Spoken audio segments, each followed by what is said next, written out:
Hello and welcome to another episode of Elite Financial Voices powered by Advisors Marketing Mastery.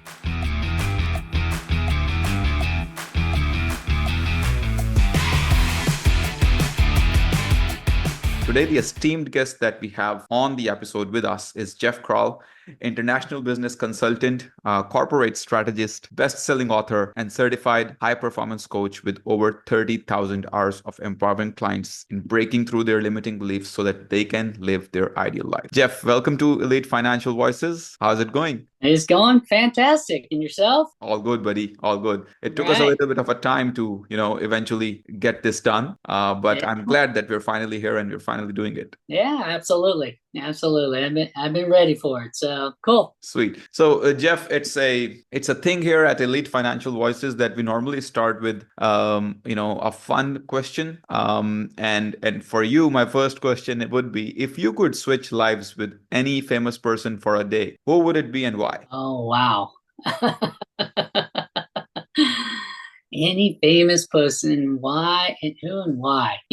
I think it would go back to, because I've done a lot of personal development, it would be like someone in the personal development area. So, Brendan Bouchard is somebody I've mentored with for many, many years, and just watching him and all the things he does and the impact that he makes in the world, I think would be the type of person that, I would definitely want to take his place on stage and make those difference and go around the world and do all those things because, it fits into my purpose, which is to empower others to live an extraordinary life beyond their beliefs and really live a life of endless possibilities. So Interesting. So Jeff, we normally get financial advisors and insurance brokers on one of these, these episodes that we do for Elite Financial Voices. This is the first time that we actually have a business coach on board, on one of these episodes. So I'd like to understand the journey that you have personally gone through, especially when it comes to working with financial advisors. Like, I mean, I understand someone's a business coach, he just helps other businesses grow. Like, how did you get into the finance industry in general, and what motivated you to like get started to work with financial advisors in first place? yeah. So believe it or not, my what got me into it is 9/11 happened. So and all of corporate traveling stopped, and I was in the corporate housing business at the time, and so I needed a new industry, and I was like looking at all the different industries, and at the time financial advisors is what I wanted to go into. I wanted to be a financial advisor, and I got hired by all these different brokerages and agencies and everything, and I was just like, man, I must be really, really good, right? Or something else is wrong, right? It just kind of put a red flag that every interview I went to is, you're the perfect person, we can help you, we have the best training, we have the best products, we have the best everything, and you're hired, we want you to start. And it just seemed like there's something wrong. I mean, I knew I had some skills. I just didn't feel like I was that level of skills where every company would want me. And so that kind of did a red flag. And I thought to myself, it's two things. It's either one, they have a lack of training Mm. and they don't really know how to recruit properly, right? Or two, there's just a problem where they don't not only do they not know how to train, but they don't know how to train the person to be successful, and so on. So it's a training or hiring issue, and I couldn't figure out what it was. And so I went back to a lot of these people that hired me and asked them that specific question. And what I found out is they're just like, well, as a new advisor, they most of them don't survive. Mm. And they said, well, I said, well, then, so you're terrible at recruiting, right? You pick a whole bunch of bad people that don't survive. And they're like, no, no, no, they just don't do the work. And I was like, oh, okay, so they don't do the work. And so you're incredibly good at getting them there, but not good at training them to do the work. So it's a training issue is really what it is. And it's like, no, we have the best training, right? And I'm like, okay, well, it's got to be something's wrong if the goal is to throw a whole bunch of darts at the dartboard and see which one sticks and then continue to keep doing that.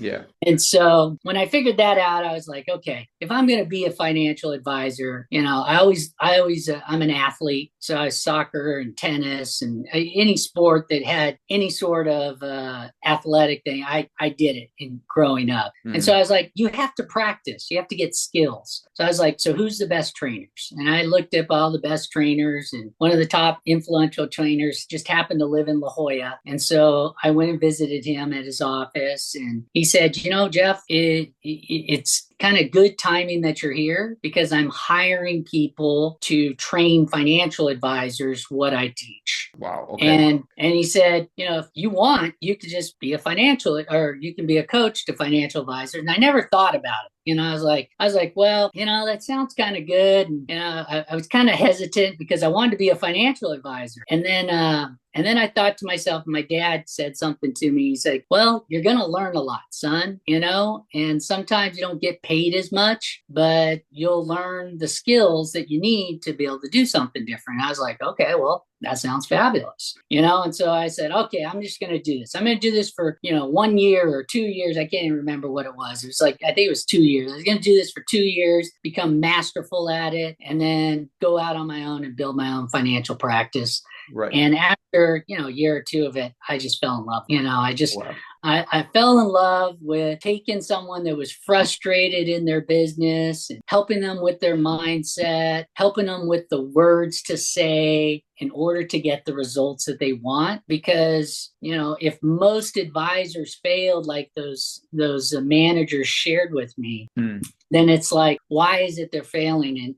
And what I noticed most, it was always when I was coaching them, it was mindset. And I did that for, 13 years directly, financial advisors only, everywhere from South Africa, and UK, and Australia, and United States, Canada, everywhere. I used to coach those advisors. And it was just got to a point where, I was so consumed in their world that I could really help them shift the mindset, just make those 1 or 2 tweaks, and then help them build more of an ideal business that required less time for them to be in the business and more time to be in their real life. And so that's how I started. Cool.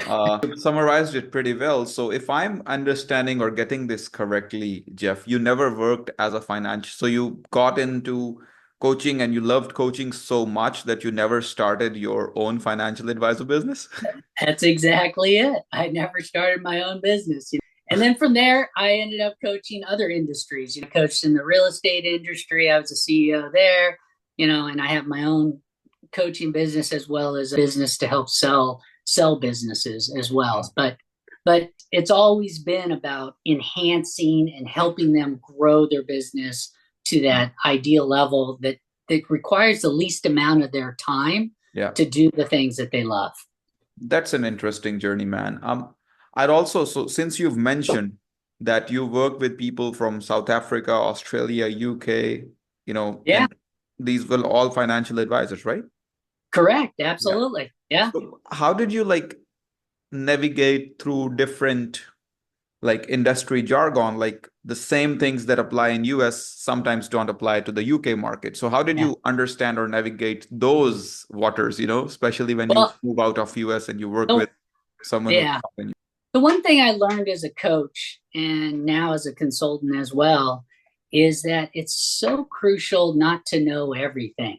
And it's so crucial to just be vulnerable and share with people that you don't, because I remember when I first started, I was never a financial advisor. And here I am, now my boss was a financial advisor and he taught me everything and he taught me what to do and say and so on. But, here I am talking to you and you're a financial advisor and you're like, why should I take advice from you? You don't know nothing, right? And so what I did know is how to shift your mindset to implementing your process. implementing a process, right? And at the same time, I learned the jargon by asking them. They'd say something like, whatever, a mutual fund or something. And I'd go, oh, well, tell me more about that.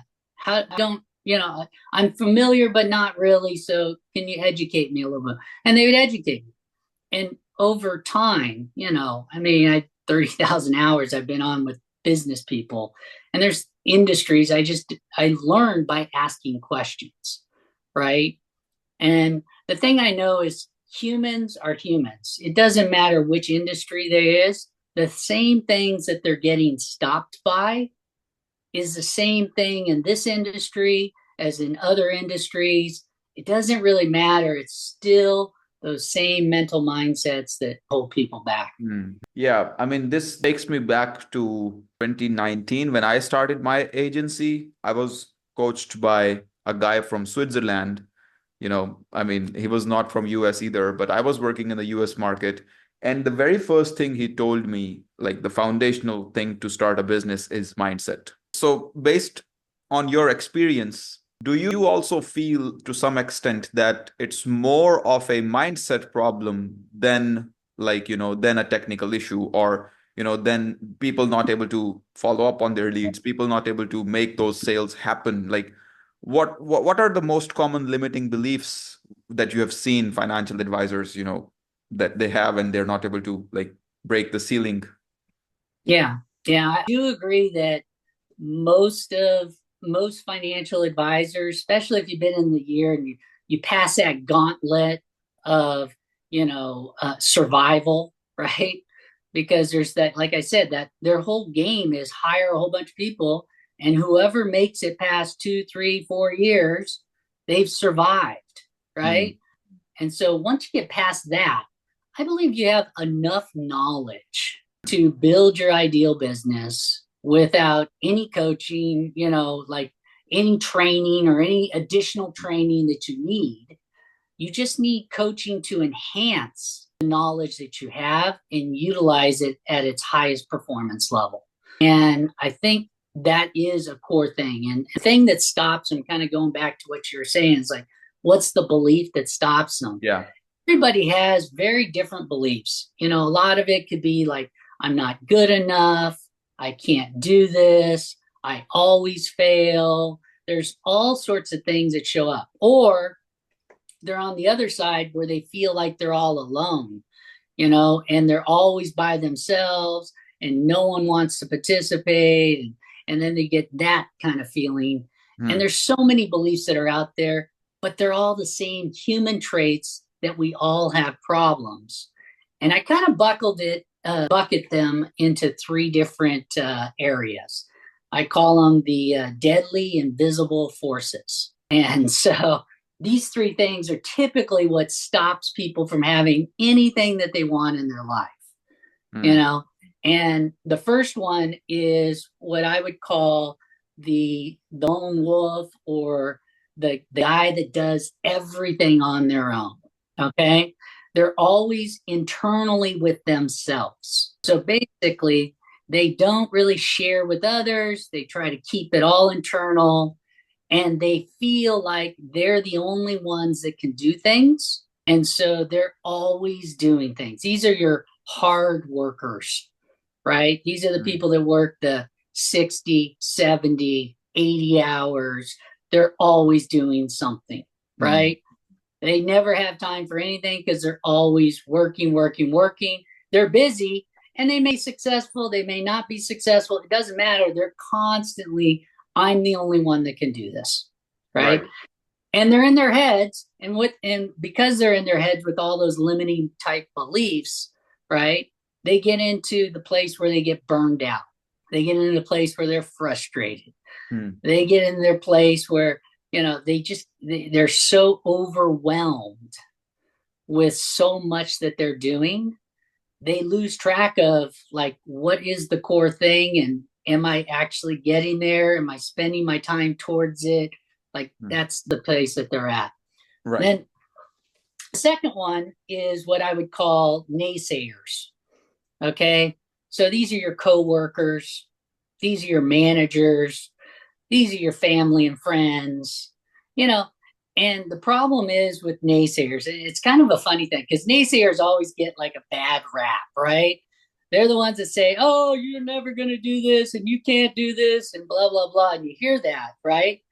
And although that's true, believe it or not, most naysayers are not doing it for themselves. They're doing it because they want to help you, right? Consider that most naysayers say things to you and they see you suffering, let's say, okay?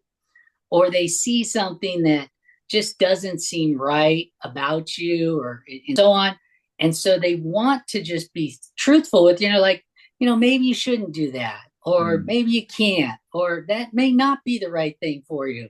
Are you crazy to really be doing that? And they say those things, but they don't know the reason that that makes them such bad raps is they don't know what's going on in your head. So if you had in your head, like, I can't do this. Am I really crazy about doing this? I really want to do this, but I just don't know. And then you talk to your friend, or then you talk to your coworker, and you're, you crazy? You can't do that. No, Yeah. Don't ever do that. What are you thinking? That's just stupid thinking, right? And they stop you right there, right? Yeah. Because it connects with your limiting beliefs. And when it connects with your limiting beliefs, it stops you again.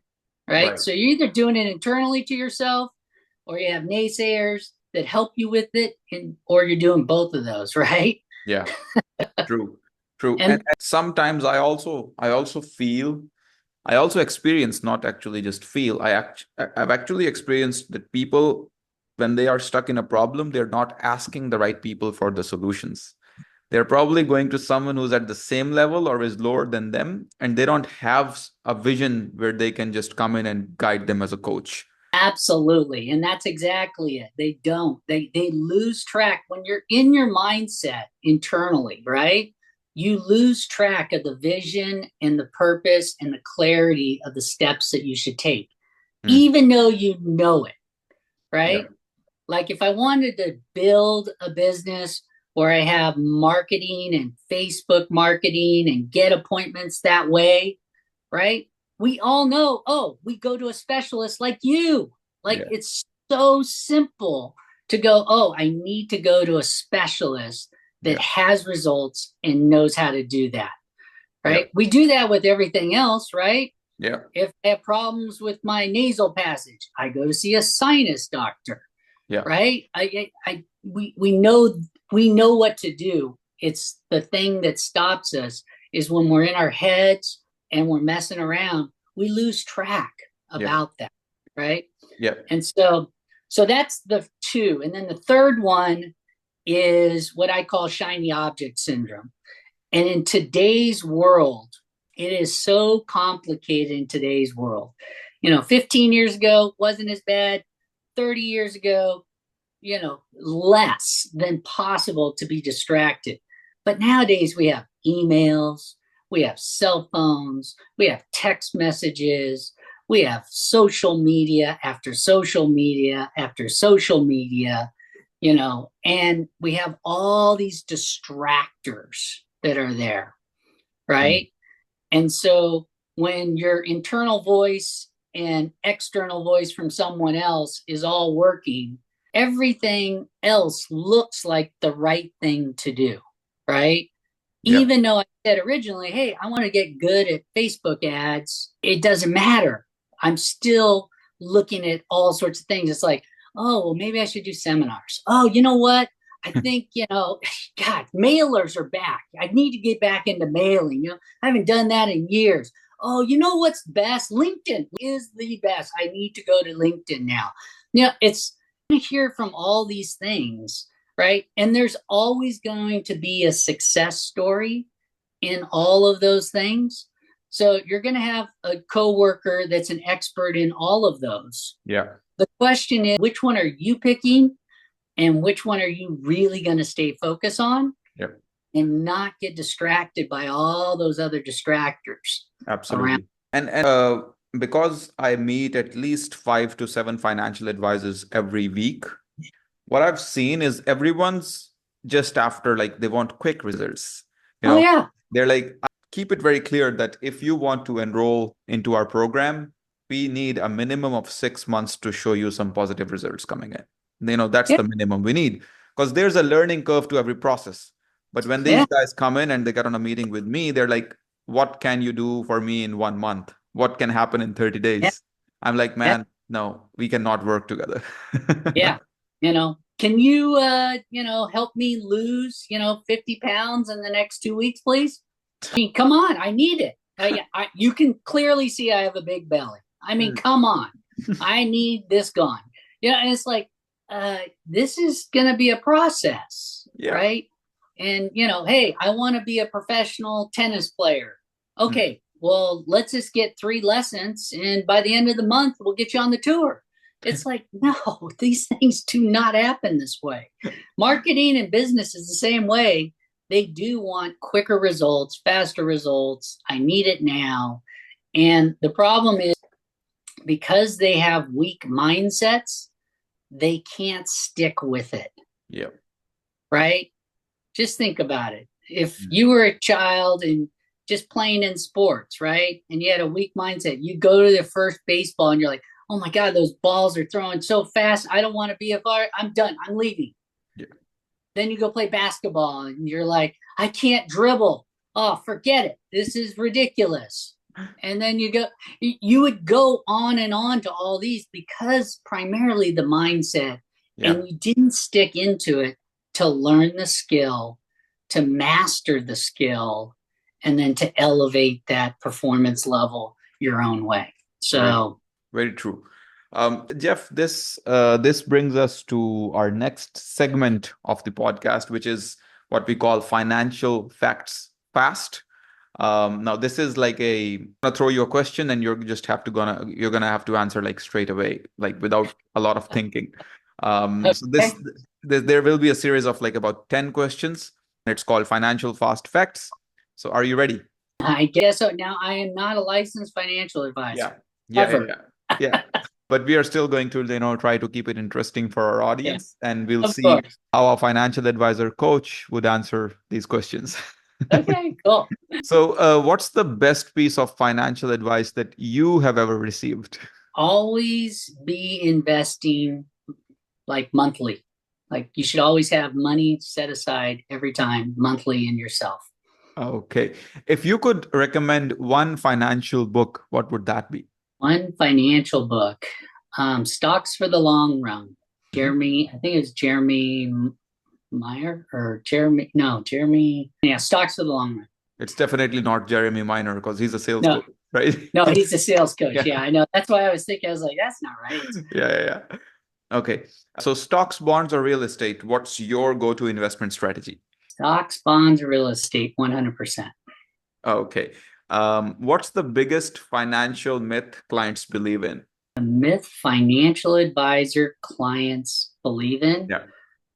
is that I think a lot of clients believe that they can do it themselves. Like, they have enough knowledge to do it themselves without you. Interesting. Interesting. But most of the people would think like maybe he's answering that because he just wants us to work with him. Most people would look at Uh, it that way as well. yeah. Well, okay. So if you looked at client, yeah. The other thing is, yeah, you're a salesperson. I mean, Yeah. that's the identity that most advisors need to unwind, is being a salesperson. Right. 100. Right. So it means the client sees them as the salesperson. So moving on to our next question. If you weren't a financial advisor coach, what would you be doing today? I would be in the health industry. I think that the way I help people with energy and like shifting their energy and changing their health Hmm. is where I'd be, because I think there's too many things that the world is pumping into us that is not good for us. And so I'd be in that world of health for sure. Interesting. Interesting. And what is your favorite tool or software that you teach your clients to, maintain better client relationships or anything like that? Tool. I really don't have like a specific tool. Uh-huh. I would say the best thing is I do something where they need to be in touch with their clients at least 52 times a year. Oh, wow. And so that could be a combination of emails, that could be a combination of, text messages, phone calls, events, different things like that. But they have to have a consistency of touches because out of sight, out of mind, Okay. and most advisors don't do any of that stuff. So there's ways to automate those and there's those kind of softwares, but yeah. All right. And that brings us to our last question of this segment. What do you think is the most overlooked aspect with financial advisors that stops them from growing their businesses? Stops them from growing their businesses. Definitely shiny object syndrome. They don't master one particular client acquisition method. Oh, wow. They jump to too many of them. Hmm. Yeah, yeah. I definitely see that as a big problem of the industry in general, because when you're trying to do that, you're basically not focusing on any of the processes and you're not improving any of those processes. You're just doing a lot of things. Um, okay, so now that we still have you on this episode here today, Jeff, I'd like to take a quick example around a specific challenge that we came across with a client recently and how you would have navigated that challenge, right? Sure. Um, we started a recruitment campaign for one of our clients based in Canada, and he was able to book 24 appointments within the first 2 months. So 24 appointments booked in first 2 months, and 19 of them showed up, which is about an 80% show up rate. He wasn't able to convert any of those into his team members. And I told him very clearly when we got on his call, I told him very clearly, like, there's definitely a problem with your like sales skills. You need to learn how to say the right things. What's the verbiage that you want to use on those calls? Because if you're speaking with 19 people and you're not closing any, it's not a marketing problem. It's a sales Yeah, problem, it right? is. It's Um, 100%. what would you do with a person like that? What would be your first initial step that you'd tell this person to take? Well, the first thing I would do is it's definitely not a marketing one. So that's the thing we know, right? Because Yeah. you had more and still a high percentage of show up. Yeah. You know that the person on the other end wants to do it. They had that thought somewhere in their life that, hey, I want that, right? I want to be in the industry, right? So the second piece would be to build the trust with them. And I think this is a piece that a lot of people kind of overstep, but to actually get to the core of the beliefs and mindset of that person that had them want to become that advisor, right? Because they're recruiting for an advisor, right? Is that Yeah. correct? To join their Yeah. agency? Yes. Yes. Yeah. The first piece is why, right? And to get them really excited about it, right? And I think that's a missing piece that happens right away. Because if people are saying no, that means they're saying no because of what they thought when they came in versus why they came in, right? So what they thought they came in is, oh, he's probably going to sell me. He's probably going to show me. He's probably going to do this. They're coming in with all those things, maybe, right?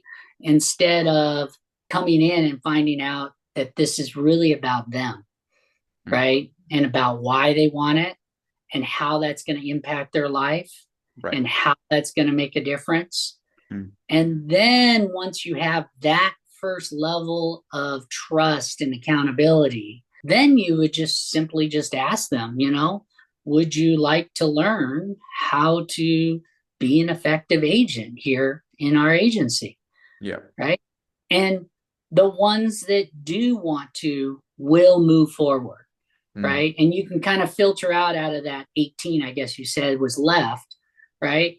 You would filter out how many of those actually get to that point and then say, yes, I want to know about that. Yeah.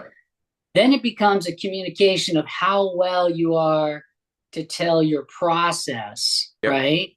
in a way that makes them feel three things. One, that they can do it, right? They've got to feel emotionally in their beliefs that they can do this. Like the way you communicate needs to be they can feel that, because if they can't feel that, all their other negative beliefs will come in and they'll walk away no matter what. Yeah. Right. So first phase is they got to feel like I can do that.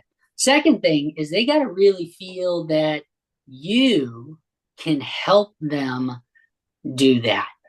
Right.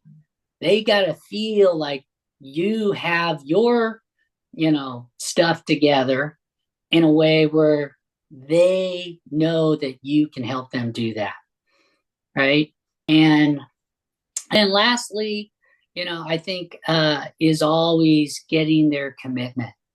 I think accountability is the key, is if they're committed to really doing this and being held accountable.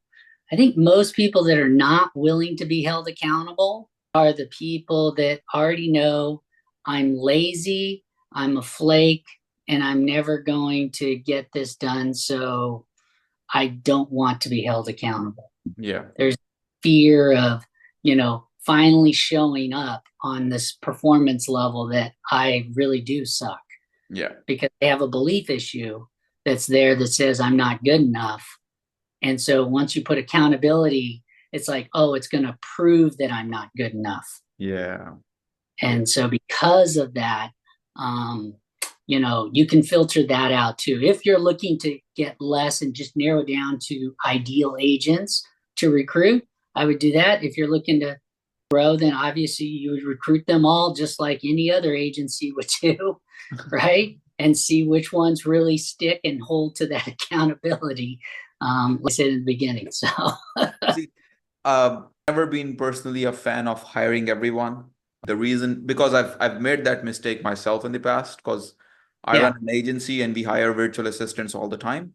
And we made this mistake in the past, but now we've streamlined our processes to filter people out prior to the time they get to us. So this guy who got to speak with 19 appointments, he actually generated close to about 100 leads. And from those 100 leads, we were able to book him 24 appointments. And then those 24 appointments, 19 of them actually showed up to the appointment, right? Yeah. So there's definitely some sorts of motivation if someone goes through those kinds of filters and still shows up on the call. Yeah, it's not a marketing issue. There's no doubt about that. I mean, and like I said, I even had a manager tell me this once. He said, hey, Jeff, he goes, the real reason we just hire everyone is because if I bring in 20 people and they all each know 100 people, right? That means we have 2,000 people now to market to. And if all those people leave, we still have the rights to market to those 2,000 people. And some of those people will work with some of our senior advisors. And some of those people will just work with the new advisors that actually did, do the work and actually get the results. So they didn't really, like I said, to me, I didn't know that, but it was when a manager told me that, and I was like, oh, that kind of makes sense. I could see how some companies do that, but not all, so. Okay. Yeah. I just feel that most of the times, the clients that even we onboard, most of the times they have a sales problem. And that's where someone like you could specially come in and, help these guys out. Yeah. Quickly, would you like to share a success story that you've had with one of your existing or past clients that you're really proud of? I got so many of them. So I'll share a couple. Actually, I'll share my first advisor that I really got to the outcome that I wanted. So my goal with working with financial advisors was always, how do you have the least amount of clients with enough money to fund your retirement and to live your ideal life, right? So we figured that out, that number first, right? Okay. And so once we have that number, then we'd be like, okay, that's what we need to get to. These are the type of ideal clients we want. And so the first time I met this gentleman, I called him. We got connected. He was like a cold lead. we talked. I started to understand his business, and we identified what his ideal business was. There's a big gap of where he was and where he really wanted to be. He'd been in the industry for already 20 some odd years, And I was like, well, what's the problem? Here's the problem, that needs to happen. And again, I'm a young guy that hasn't been in the financial industry, right? And I'm telling him all these things that I can see that are wrong. And he yelled at me, basically. He cursed at me, let's just say that, and eventually hung up on the phone, right? And then he talked to his wife. Later on, I find this out, but he talked to his wife and he got up. She's like, "Why are you upset?" And he's like, "Man, this punk kid just told me that who's him? He doesn't know my business and all this." And she goes, well, why are you still upset? And he goes, she goes, is he right? And he goes, right. I should be there. I should do that. And she's like, well, call the damn guy. Go do this, And so she forced him. He called me back. He's like, hey, I'm sorry, blah, blah, blah. I think you're right. Let's go ahead and move forward. Right. And then 3 years later, he built his ideal business. The guy, works 3-day work weeks. Wow.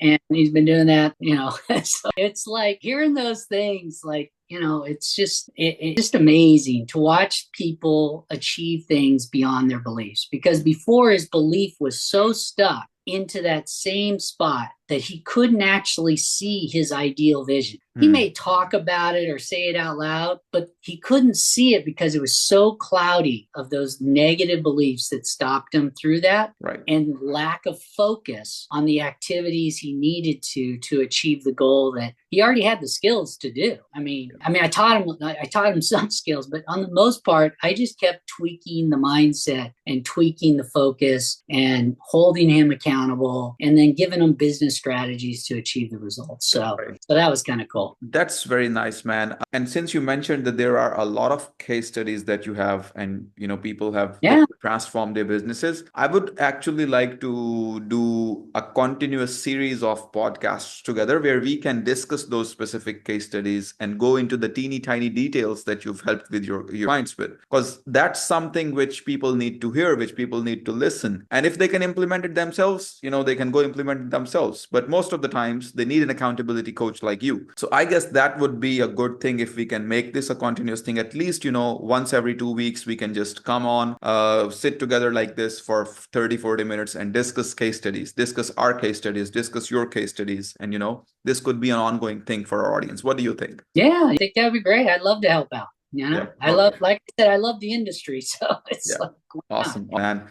These podcasts episodes are normally scheduled for 40 minutes. So we are already over time. What would, and we can still go like all day long without even stopping. So what would be your advice to someone who's starting out in the finance industry as a financial advisor, like literally today in 2024? What would be your first advice to someone like that? Yeah, starting today, I think there are 2 core things, but the first one is just making sure that you're clear about why you want to do this. I think that's just so important, that you really are, doing it for internal, emotional, and financial together, not just financial, because some people get into the finances of it. And I think just really getting connected to the emotional impact of why you want to do it. Because if not, you're going to say, hey, climb this, 10-mile mountain. And you're going to be like, forget it. You're going to start and give up. It's just not going to happen. You've got to really know that, hey, at the end of that, there's something that really matters to you.